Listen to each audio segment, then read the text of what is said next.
You've been told all your life to be nice, to be kind, to forgive, to give people the benefit of the doubt, and maybe at first it felt right, being liked, being agreeable, being the one who never causes trouble, but somewhere along the way you started to feel invisible, taken for granted, drained. You gave and gave, but rarely got the same in return, and when you finally spoke up, they called you difficult or dramatic because they weren't used to seeing you with a spine. This is the cost of being too nice, and it's a cost no one warned you about. Niccolò Machiavelli once wrote, "It is much safer to be feared than loved when one must choose." Sounds harsh? It is, but it's also brutally honest, because in a world where power speaks louder than kindness, being nice can become a trap, not a virtue, not a strength, but a mask you wear to avoid conflict, rejection, or judgment. Let's be clear. This isn't about turning cold or cruel. It's about waking up. Because somewhere inside you, you already know this. You can be kind and still have boundaries. You can be compassionate without becoming a doormat, but that's not what the world teaches, is it? Society celebrates the selfless, the self-sacrificing, the people who put others before themselves, always.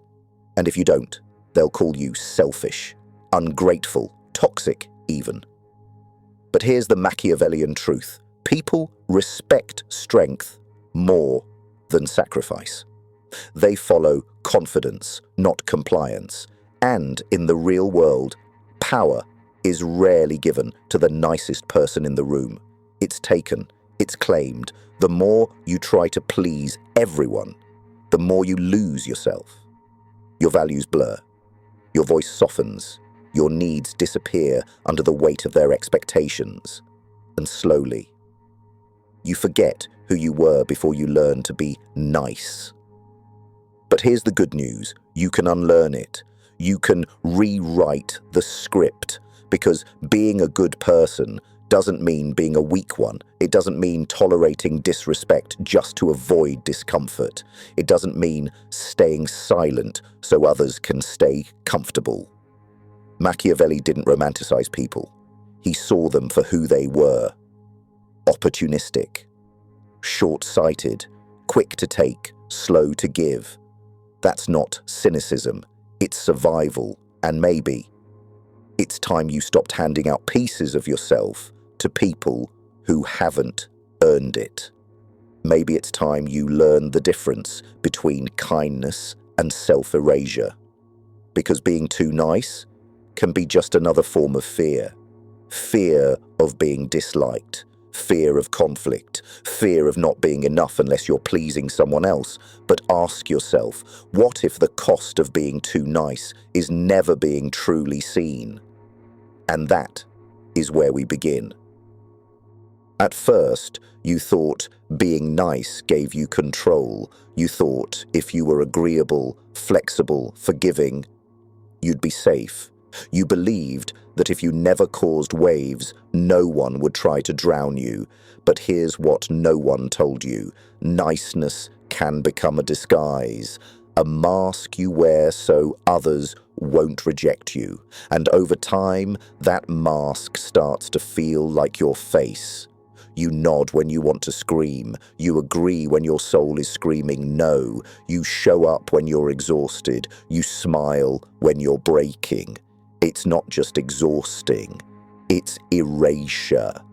Because every time you hide your truth for the sake of peace, you trade a piece of your identity for temporary approval. And Machiavelli would have seen right through this. He didn't believe in appeasement. He believed in clarity, in knowing who you are, what you want, and never compromising your position to make others comfortable. He wrote, "Any man who tries to be good all the time is bound to come to ruin among the great number who are not good." That's not a call to be cruel. It's a warning. If you don't define your own boundaries, the world will define them for you, and their version of your role will always be smaller, safer, and more convenient for them. So many people wear the mask of niceness because they think it earns love, but what it really earns is silence. People stop asking what you need. They stop listening for your voice because you've trained them not to. And here's the irony. The more you try to be loved through niceness, the more invisible you become. Because people don't fall in love with perfection. They fall in love with presence, with truth, with fire. The danger of constant niceness is that it trains you to fear your own truth. You hesitate before speaking. You dilute your opinions. You question your own needs as if they are too much, too heavy, or too inconvenient. But Machiavelli saw honesty, even brutal honesty, as a strength. He believed power belonged not to the most agreeable, but to the most self-aware. When you live behind a mask, you're not protecting yourself. You're imprisoning yourself. You build your own cage, one smile at a time, one apology at a time, one silent sacrifice at a time. And what do you get in return? Maybe temporary praise, a seat at the table, but never your own voice in the room. The truth? People respect clarity, not compliance. They remember boundaries, not blurred lines. They respond to confidence, not convenience. So ask yourself, who are you beneath the mask? What do you want when no one's watching? What truth are you burying just to keep the peace? Because at some point, being nice stops being noble and starts becoming self-neglect. And the longer you wear the mask, the harder it becomes to remember. You ever had a face of your own? You think being liked will protect you, that if you're kind enough, selfless enough, agreeable enough, no one will target you, no one will hurt you, you'll be safe. But the harsh truth, being liked isn't the same as being respected, and often those who are most desperate to be liked end up being the easiest to manipulate.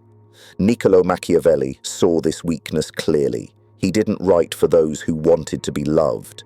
He wrote for those who wanted to survive, to lead, to last.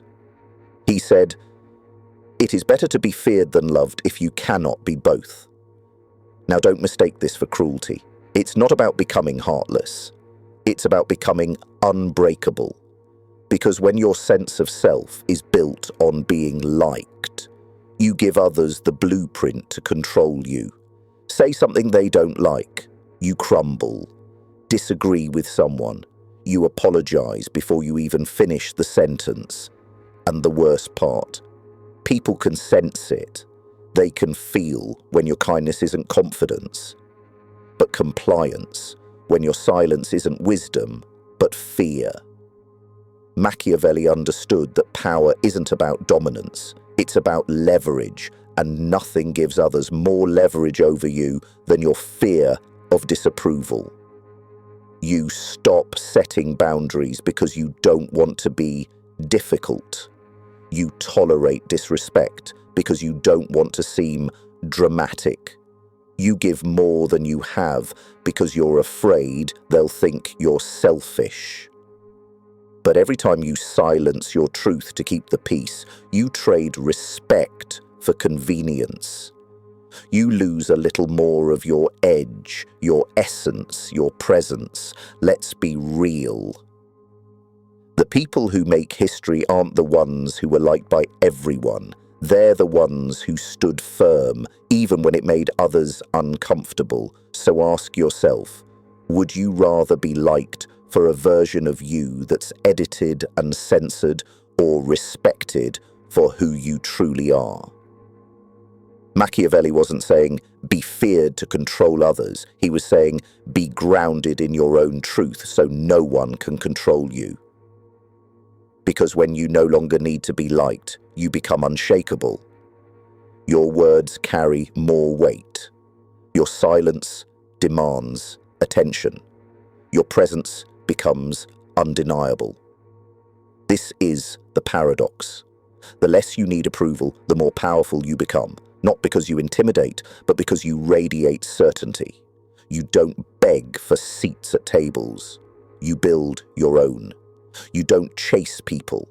You attract them by standing in your full, unfiltered self. So stop measuring your worth by how many smiles you receive. Stop editing yourself for people who don't even know who they are. Respect doesn't come from how nice you are. It comes from how authentic you are. And maybe it's time to choose that. There's a kindness that comes from strength and a kindness that comes from fear. The world often confuses the two, but make no mistake, not all kindness is noble. Some of it is just weakness in disguise. You hold the door open, you say yes when you mean no. You offer your time, energy, and care. Not because it aligns with your values, but because you don't want to be disliked. That's not virtue, that's self-erasure. Niccolò Machiavelli would call this a dangerous delusion, because a person who acts kind out of fear is not truly kind. They're compliant, and compliance in the wrong hands is a tool for manipulation. Machiavelli wasn't against kindness, he was against blind kindness, kindness that forgets self-preservation. Kindness that becomes a habit of submission. Conscious kindness is different. It's a choice, not a compulsion. It respects boundaries, both yours and others. It's rooted in clarity, not guilt. It's measured, intentional, and rare. Conscious kindness doesn't say yes to everything. It says yes when it means it and no when it needs to. It doesn't apologize for existing. It doesn't shrink to make others feel big. And here's the paradox. People may not always like consciously kind people, but they respect them because you can feel the difference. A backbone behind the softness, a sword behind the smile. It's the kind of kindness that disarms without surrendering. That listens without losing voice. That gives without going empty. And that protects itself as much as it protects others. Most people have never seen this kind of kindness. They confuse politeness with weakness. And when you show them something different, they don't know what to do with it. They'll test you. They'll push your buttons. They'll try to guilt you, shame you, control you. And that's your moment, not to retaliate, but to stand firm. Machiavelli believed that real power isn't about domination. It's about self-possession. It's knowing where you end and others begin. It's saying, I see your need, but I will not betray myself to meet it. This is the lesson.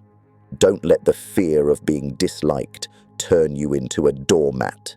Don't wear kindness like a mask to survive. Wear it like armor, something that protects, not hides, because the world doesn't need more people who are just nice. It needs people who are clear, people who know what they stand for, people who don't collapse under pressure, people who offer kindness, not as a currency, but as a truth. So ask yourself, is your kindness coming from love or from fear? Let's stop pretending. People don't follow kindness, they follow strength.